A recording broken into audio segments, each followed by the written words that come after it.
Lore corner. I don't want to read actual like lore pieces. What I'm going to kind of give like a summary, I guess, of kind of where we're at. I was talking to Corey about this in the chat offline, and what I kind of want to do with these segments is, sure, I want to tackle things like the Trials lore because that's incredibly relevant to what's going to be happening, but I kind of want to do a Where Are They Now series on some of our key NPCs that are going to play into this upcoming season. Like, what do we know about their whereabouts, where they're at? Some of the people I want to cover are going to be good old Varix from the Prison of Elders. Yeah, where's Varix? No, Varix is next week. We're talking about Varix next week. I have a lot to say about Varix, and I'm really excited. Varix is if I had to make a list of top 5 NPCs, Varix is in my top 5 for sure. Yeah, we're going to talk Varix. We're going to talk Uldren. We're going to talk.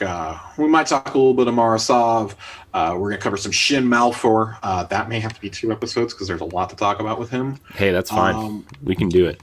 I kind of want to. We're going to cover my favorite crawly dude, Mithrax. We're going to talk about him too. Really excited to talk about Mithrax with you guys. That's one of my favorite characters who's barely been in the game but has so much lore. I'm so excited to talk about him. I love the characters that have like all this lore but aren't even like really a part of the game.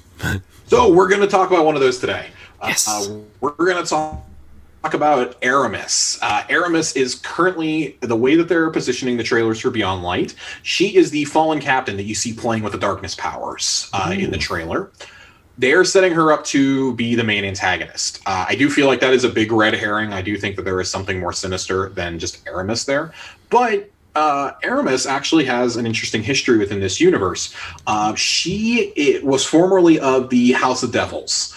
The House of Devils was a fallen house that we were fighting in the Cosmodrome in Destiny 1. They were left broken and battered the last time we saw them right before the events of Destiny 2. And we know that to an extent, Uldren was trying to unite some of the fallen houses, and we know that's currently what Varix is out doing. Varix is out trying to unify what's left of the fallen. At least that's the last we heard of him about 2 years ago. To talk about Aramis, we do have to cover a tiny bit of Varix. The prison break that resulted in the death of Cade 6 was actually staged by Varix. Varix had grown a bit disillusioned with the way that the Queen had ordered things to be run, answering to Petra. He was kind of torn between his duty to Mara and his duty to the Fallen, because Varix is ancient. Varix is actually he's like the great grandfather of the current Fallen. He is one of the very few, he's the only one that we've ever encountered who remembers fallen society before the Traveler abandoned them in the Great Whirlwind. And they were forced to become scavengers. He actually remembers the original fallen society, and that's what he wants to rebuild. He wants them to be a noble race again. He doesn't actually hate humanity. He almost resents us in a way because we were blessed with the Traveler's power, but not to the point where he wants to kill us like other fallen. He wants to unite the fallen and make them a noble race again. So him, Aramis, and Mithrax all kind of intertwine in a way. Aramis was one of the prisoners of the Awoken. She was previously a ship captain. If it was a skiff or of a ketch, we don't really know. We presume that it's a ketch. She was broken out when Varix opened all the cells in the Prison of Elders and people escaped. She was one of the ones who fled. She fled during the death of Cade 6, and she has actually spent the better part of the last 2 years unifying what's left of the Fallen in the system. I don't know if you noticed, but we don't have a lot of strikes where we're taking out Fallen in Destiny 2. Yeah, they're scattered on a few planets here and there, but other than Earth, they don't really have a giant foothold anymore. And a lot of that's because we literally, we fought them on every planet, I think, in Destiny 1. We pretty much killed them all, is the lore reason. We've hunted them so much that they're not approaching extinction, but they're one step above extinction right now. They're definitely an endangered species. Aramis is trying to unite everyone under her banner to make a last-ditch attempt to basically kill the Guardians. Our first mention of her in the lore, however, comes from Joker's Wild, comes from the Outbreak missions themselves. She was behind the heist on the old tower to steal Siva and steal Outbreak when we team up with Mithrax to stop her. She is not the captain that we are fighting at the end. That is actually, I believe that is Sivkis, or Yeah, I think it's Sivkis that we fight. I don't remember. It's been quite a long time since I did this mission. That you fight and you thwart her plans, and she's like, "Oh well, forget this." We do know that she has abandoned the House of Devil's Banner. As of where we are now, we kind of know that right around now. And she's going to make her first on-screen appearance here in the fall. She has united the devils, the what's left of the House of Wolves. Yes, they're still kicking, and the House of Dusk, and she's trying to utilize the Guardians.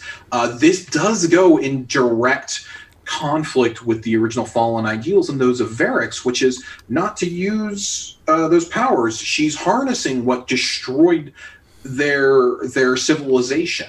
And she really is out to get revenge on the city and on the Travelers Chosen, because she sees the Travelers as having abandoned them. But she's taking it in a different way than Mithrax and Varix are. Mithrax wants to unify and has started winning some Fallen to his faction, the House of Light, which we'll get more into here in a few weeks. But all you need to know right now is Aramis, bad. Using darkness powers, very bad for us. Not looking forward to that at all. I'm kind of feeling like that boss battle may be a Gaul 2.0 with her using stasis powers. Oh, jeez. But that's what you need to know about Aramis. We don't really know a lot about her. We have a little bit of a hint from the ghost shell that you get for pre-ordering Beyond Light. There's some lore attached to it, and it talks about VIPs, and there's certain numbers. VIP 2029 is mentioned, and that is Aramis's number. Just like we covered VIP numbers for the Guardian and for Oryx a couple weeks ago. She is 2029. 3 of her lieutenants, they're not named, but they're given numbers up in the 5,000s. So they're going to be like strike bosses or something, or I don't know, campaign bosses. The one that's very interesting is I believe number 1011 is mentioned, and that's Varix. And the advanced scouts that are reporting this back to the Vanguard say they don't know if he's there willingly or if he's being held as a hostage. So I'm going to leave it there. We're going to pick up with Varix next week and figure out, is he there willingly or is he a hostage? We're going to kind of examine Varix's story and the lore that we learned in Forsaken and little bits that we've had trickle out since then in the last 2 years, and kind of figure out, is Varix going to be on our side, or is there maybe something more sinister going on? Has Varix finally been broken, essentially? Or are we going to see another beloved NPC die? Please no. Varix is the man. I love Varix. Please don't. Cade 6 was the man too, and we all saw how that turned out. Yeah, well, yeah. Nathan Fillion was too expensive. Too expensive. But that's been our lore corner for this week. We do have a lot coming up, especially the evacuation lore we'll bring up. I kind of want to wait for the second event of that to happen sometime in August, I think is when that's hitting. Yeah. I want to address it all at once. We'll probably have to address it over a couple weeks because there are multiple entries for each of our planetary NPCs. The Trials lore, of course, which after Varix and Mithrax, that's probably where we're going to get to next. That's pretty important for us to understand, and by now a lot of people have started unlocking it. Yeah. So really, really excited